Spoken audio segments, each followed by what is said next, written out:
This is a political map of Africa from the late 19th century. It illustrates the result of the Scramble for Africa, an aggressive, highly organized campaign by European empires to slice up an entire continent and extract its wealth. For the politicians drawing these borders, the total subjugation of Africa was a mathematical certainty. White European powers possessed industrialized economies and modern artillery. The populations they were conquering did not. The prevailing racist assumption of the era dictated that African sovereignty would eventually, inevitably, be erased. On March 1, 1896, in the mountains of northern Ethiopia, that absolute certainty vanished. A modern, heavily armed European military force was completely annihilated. It was destroyed by a black African army. In a single day, an entire colonial empire stopped dead in its tracks. The triumphs at Adwa was the mathematical product of a highly competent Machiavellian state colliding with European imperial vanity. Emperor Menelik II claimed a biblical lineage stretching back to King Solomon, but he secured his throne through cold pragmatism. He was a deeply calculating strategist who understood exactly what the encroaching European empires wanted, and he quietly built the infrastructure required to stop them. His masterstroke was his marriage to Empress Tetu Betul. Menelik's base was in the south. Tetu possessed wealth and deep connections in the north. Their union allowed them to consolidate the country's fractured regional rivalries into a single cohesive front. Tetu anchored the court's anti-European faction. While Menelik handled cautious diplomacy, she provided the fierce intellectual backbone, identifying European treaties as thinly veiled traps. She demanded constant, aggressive military preparedness. To arm that military, Menelik relied on Alfred Ilg, a Swiss engineer who served as his chief of staff.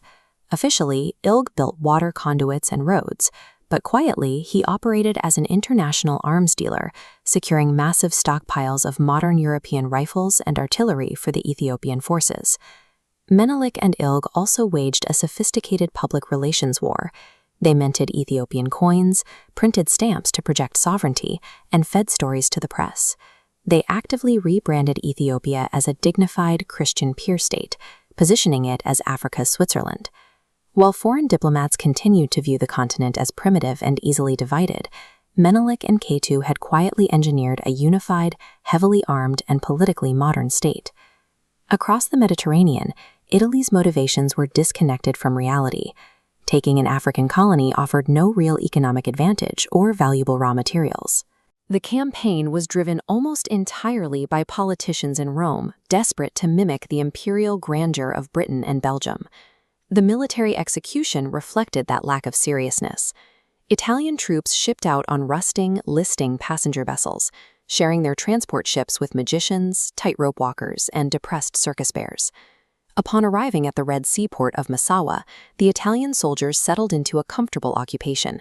They drank imported ice water at the officers' club, visited local brothels, and watched drag performances. They remained ignorant of the harsh, mountainous Ethiopian interior waiting for them. The Italian High Command planned to conquer the territory on the cheap. They dusted off a 30-year-old British military playbook, funding internal Ethiopian rivals to incite a rebellion, forcing the emperor to fight his own people. The playbook was obsolete. Italy's commanders failed to realize that Menelik's political maneuvering had already neutralized Ethiopia's internal divisions. There was no local proxy willing to fight their war for them. In early 1887, an Italian column of 500 men pushed inland from the coast, expecting minimal resistance. They reached a dry creek bed near a place called Dagali. The Ethiopian commander, Ras Alula, had concealed 5,000 men in the surrounding brush. When the Italians marched into the valley, Alula's forces rained down a devastating convergent fire, wiping out the entire column. Italy had a clear opportunity to reassess their vulnerability. Instead, politicians in Rome demanded territorial compensation, held massive prayer vigils, and directed an ancient Egyptian obelisk outside their central train station to honor the fallen. They treated a tactical failure as a glorious sacrifice.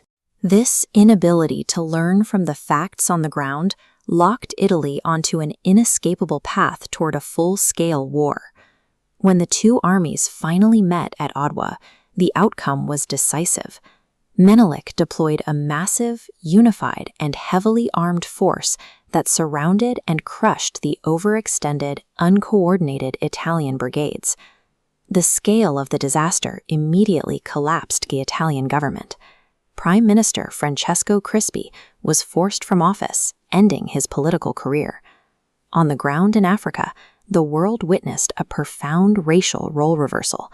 Thousands of white European soldiers were taken prisoner, disarmed and billeted under the absolute authority of black African captors. This map illustrates the final geopolitical reality. By destroying an invading European army, Ethiopia forced the world to recognize its independence, remaining a sovereign anomaly in a fully conquered continent. Adwa provided a working model for the future rollback of European rule in Africa, demonstrating that strategic unity could dismantle the machinery of empire.